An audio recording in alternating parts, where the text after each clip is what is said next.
Hallo und herzlich willkommen zur Fortbildung Open Innovation Managerin. In diesem Modul befassen wir uns mit der Ideation, dem dritten Schritt im Design Thinking Prozess. Im vorangegangenen Modul ist der Einstieg ins Design Thinking mit der Problemformulierung erläutert worden. Nun geht es ab Schritt 3 im Design Thinking Prozess zur Lösungsgenerierung. Kerninhalt dieses Schrittes ist, so viele Ideen wie möglich zu generieren. Dieser Schritt bildet die Quelle für innovative Lösungen und dient später der Erstellung von Prototypen. Dabei kombiniert man das Nutzer- und Problemverständnis mit der Lösungskreativität. Um an möglichst viele gute Lösungen zu kommen, sollten Sie nicht nur offensichtliche Lösungen generieren, Perspektiven und Stärken des gesamten Teams einbringen, Quantität und Varianz in den Lösungen kreieren und Ideengenerierung und Ideenbewertung trennen. Dabei ist es wichtig, Bewusstes von Unbewusstem sowie Rationales mit Vorstellungskraft zu kombinieren. Auch hier bietet sich Brainstorming als Methode an. Aber auch geistiges Prototyping kann unterstützen. Durch die physische Erstellung einer Lösung entstehen Entscheidungspunkte und Fortschritt. Weiterhin kann man auch die Methoden Bodyforming, Mindmapping oder Sketching wählen. Das eingeblendete Arbeitsblatt gibt die Möglichkeit, sich den Lösungen durch Sketching zu nähern.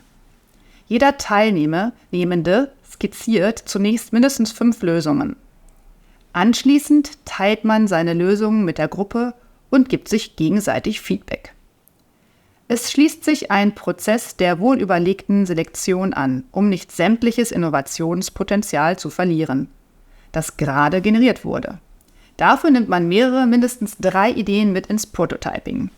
Das Team definiert gemeinsam zum Beispiel 3 Auswahlkriterien: das, was am wahrscheinlichsten gefällt, die rationale Wahl und das Unerwartete. Varianten mit den meisten Stimmen kommen weiter. So trifft das Team keine Vorauswahl für den Kunden. Für die Ideation-Phase benötigt man Methoden, die dazu anregen, viele Ideen zu generieren. Zusätzlich zur gerade vorgestellten Methode Sketching gibt es noch zahlreiche weitere Methoden. Davon stellen wir Ihnen noch 3 weitere vor: die WKW- und WM-Fragen, die Empathy Map und die Walt Disney-Methode. Zunächst erklären wir Ihnen die WKW- und WM-Methode. Dabei schalten wir in einen kreativen Lösungsmodus, in dem wir folgende Fragen stellen: Wie können wir WKW und welche Möglichkeiten WM haben wir? Hier wird bewusst ein Problem als Frage umformuliert, um in einen aktiven, konstruktiven und lösungsorientierten Denkprozess zu kommen. Damit wird ein Fokus hergestellt, das Problem konkretisiert und neu eingerahmt. Die Methode wird nach der Analyse des Status quo und vor der Lösungsentwicklung eingesetzt. Eine halbe Stunde Zeit wird benötigt und es kann einzeln oder in kleinen bis mittelgroßen Teams gearbeitet werden. Beim Ablauf ist wichtig, dass alle vorhandenen Unterlagen mit einbezogen werden. Jede sich ergebende Herausforderung wird in eine Frage nach dem WKW-WM-Schema umgewandelt und im Einzelnen auf Zettel notiert. Anschließend werden alle Fragen zusammengetragen und wenn möglich geclustert. Am Ende werden die besten, nützlichsten, wichtigsten Fragen bestimmt. Man kann diese zum Beispiel mit Klebepunkten dann markieren. Probieren Sie es einfach mal aus. Dabei darauf achten, dass einerseits offen genug für neue Optionen und andererseits konkret formuliert wird, wie bei dem eingeblendeten Beispiel. Positive Formulierungen sind hier hilfreich. Ebenso sollten Sie weiterhin darauf achten, dass das Problem der Zielgruppe, nicht das eigene, in Form einer Frage formuliert wird. Die Antwort steht dabei noch nicht fest. Die Empathy Map eignet sich vor allem dafür, die Welt wie die Zielgruppe zu sehen. Damit fühlt man sich in die Wahrnehmung, in die Gedanken, die Gefühle und das Verhalten der Zielgruppe ein. Es werden Schmerzpunkte und Bedürfnisse, Herausforderungen und Hindernisse analysiert, um ein tiefes Kundinnenverständnis zu bekommen. Die Methode wird vor Beginn der Entwicklung eingesetzt und benötigt um die 45 bis 60 Minuten. Sie ist geeignet für die Einzelarbeit oder die Arbeit in Kleingruppen. Das eingeblendete Arbeitsblatt unterstützt dabei den Arbeitsprozess.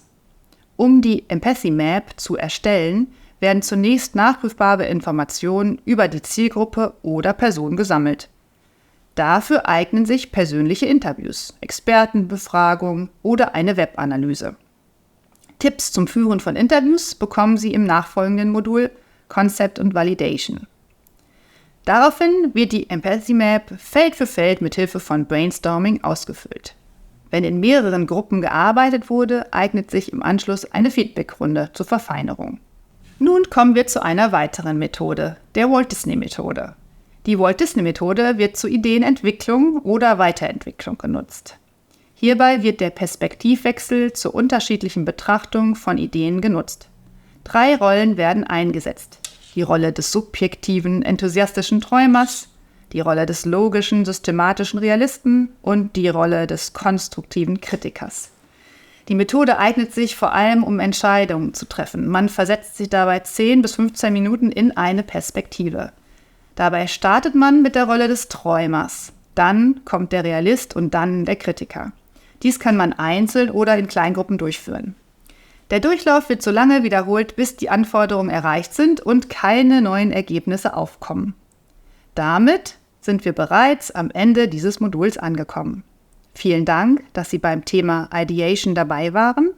Schauen Sie sich auch die anderen Module unserer Fortbildung Open Innovation Managerin an.